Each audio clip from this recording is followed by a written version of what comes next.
लोक में ऐसे है, वहाँ ना कोई भाई बंटवारा, ना किसी चीज़ का अभाव, सबको एक जैसा वहाँ पर मकान है, एक जैसा सब आहार खाने को है, एक जैसा व्यवहार है। तो वहाँ ना द्वेष है, ना राग है, और ना ही किसी प्रकार का और विकार है।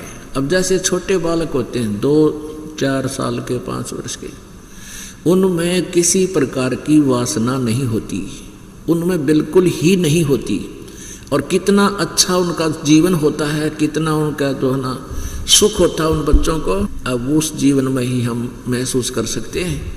उसके बाद जितने युवा होते चले जाते हैं, ये विकार आग लगाते चले जाते हैं, इस जीव को 24 घंटे बेचैन रखते हैं।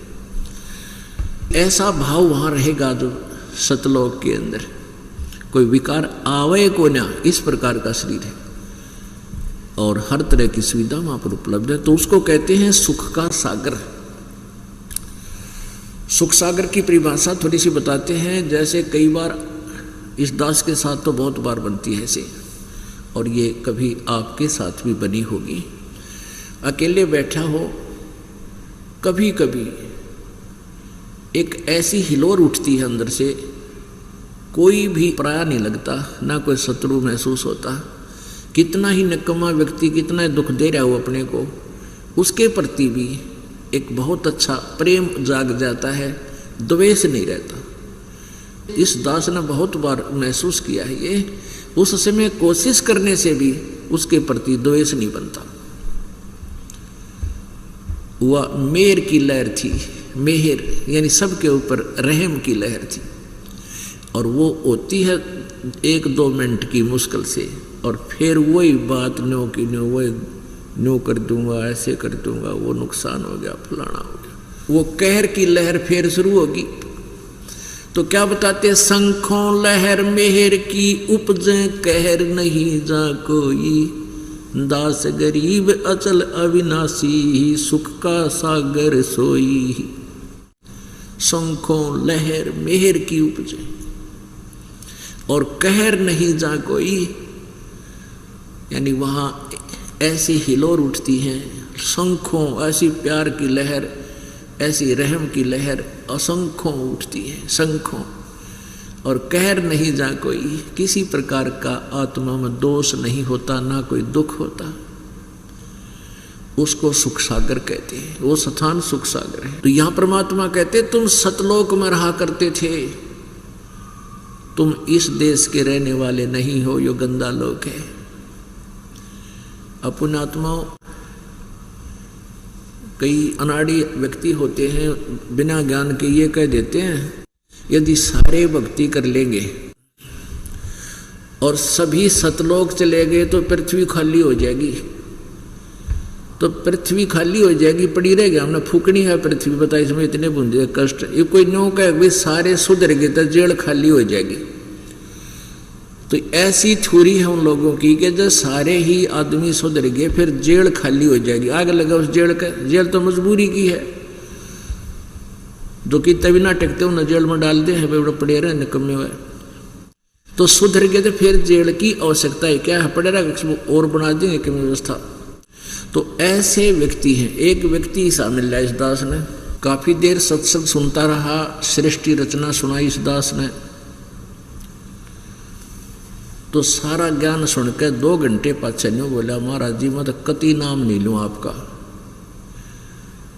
पहले थोड़े थोड़े भगत होते थे, प्रत्येक के साथ ऐसे ही संघर्ष करके उनको मार्ग पर लगाना पड़ता था। मैंने कहा भाई के बात तो बड़ा ध्यान से सुन रहा था, सत्संग में तो ऐसा लगा था भाई जानो बात बनेगी तेरी। ने बोला जी ज्ञान आपका सच्चा होगा, लेकिन आज तक किससे नहीं बताई यह बात, और आप ऐसे ढंग से बता रहे हो कि दिल में जच्चा है पक्की कि वहाँ कुछ ना कुछ है। पर मैं हूँ दुन का पक्का, मैं जिस काम में लग गया करूँ उसने पूरा करके छोड़ दिया करूँ, और मैं आपका नाम ले लूँ और मैं डट के भक्ति करूँगा। कहीं मैं अकेला वहाँ पहुँच जाऊँ, वहाँ कोई भी ना पावे और मेरा दिल नहीं लगे, मैं कत्ती नाम नहीं लूँ। मैंने उनसे कहा भले आदमी ऐसी तो कोई बात नहीं है कि वहाँ तो सृष्टि और भी बहुत है, पहले की है। और फिर मैं बोला अभी चल यहाँ तेरा केजी लाग रहा है तो तू मनुष्य है, और कल न तो कुत्ता बन गया, गधा बन गया, बता के टट्टू जी लगेगा यहाँ पे।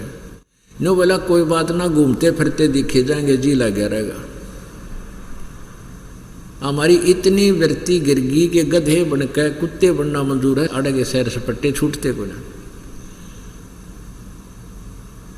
तो हम अध्यात्म ज्ञान में इतने पिछड़ चुके हैं। अब -0 में भक्ति थी जब इस दास ने ये मार्ग शुरू किया, परमात्मा कबीर जी गुरु जी की कृपा से।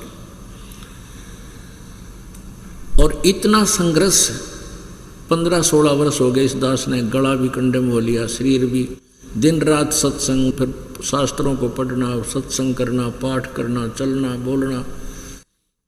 जब जाके या थोड़ी सी भूमिका बनी है सत्संग की, अब संगत परमात्मा की जोड़न लगी है। ये दास अकेला है जो संग करता है और पूरी पृथ्वी पर सब कुसंग को गलत ज्ञान का प्रचार करके काल के जाल में फंसा रहे हैं। इस दास का इस पृथ्वी पर केवल एक सत्संग और इसके विरुद्ध बोलने वाले करोड़ों और लाखों, और फिर भी इतनी हमें सफलता मिली है। ये कबीर परमेश्वर जी की कृपा है और इस सच्चे ज्ञान और सच्चे तत्व ज्ञान की अपनी जो महिमा है, जिस कारण से हम यहाँ से पढ़े। तो क्या बताते हैं, मन तू सुख के सागर बस रे भाई और ना ऐसा यस रे। मन तू सुख के सागर बस रे भाई और ना ऐसा यस रे।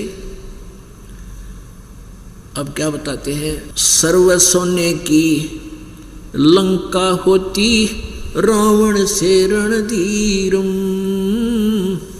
सर्व सोने की लंका होती रावण से रणधीरम। एक पलक में राज विराजीव जम के पड़े जंजीरम। मन तू सुख के सागर बस रे भाई और न ऐसा यस रे।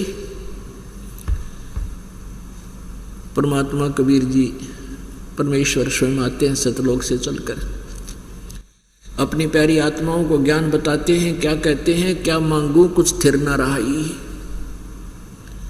उन आत्माओं जिसका संतान नहीं है वो केवल 1 करोड़ लाख आव है, महाराज जी हमारा बालक कोई ना, महाराज जी हमारा संतान कोई नहीं, 5 साल हो गए, 6 वर्ष हो गए, ब्याह हुए ना। किसी के कोई पैसे का अभाव है तो वो यूँ कहे जी पैसे की बहुत कमी है, कर्जा बहुत हो गया। जितनी बार भी आते हैं बेचारे यही प्रार्थना करते हैं। अब परमात्मा क्या बताना चाहते हैं, आप पे आरती, आप पे साजे, आप पे किंगर, आप पे बाजे, आप पे ताल झां झनकारा, आप नचे आप देखण रहा। अपने ऊपर आप ही उदाहरण देते हैं भगवान। कहते हैं क्या मांगू कुछ थिर ना रहाई, और देखत नैन चला जग जाई। 1 लख पूत 1.25 लाख नाती, उस रावण का दीवा नबाती। कहते हैं तुम मान लिए 1 संतान मांग लोगे, 1 पुत्र, क्योंकि पुत्र की घनी जरूरत मान रहे हैं आजकल। मान ले तुझे 1 पुत्र देव ही देगा परमात्मा, तो के कला टूट गया। कहते रावण के 1 लाख बेटे थे और सत भक्ति ना करने से, कहते 1 लाख का बाप था गया जगत में ऊत। यानी उसी की आंखों के सामने 1 लाख के लाख मृत्यु को प्राप्त हो गई।